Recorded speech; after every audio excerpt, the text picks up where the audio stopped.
Fundamental dance positions. First position. For feet, heels close together, toes apart with an angle of about 45 degrees. For arms, both arms raised in a circle in front of chest with the fingertips about an inch apart.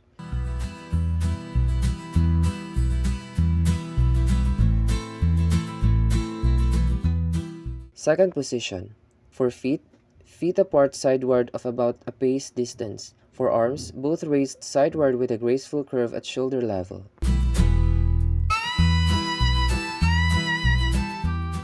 Third position. For feet, heel of one foot close to instep of other foot.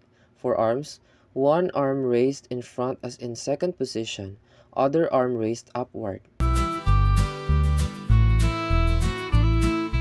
Fourth position. For feet, one foot in front of other foot of a pace distance. For arms, one arm raised in front as in first position, other arm raised overhead.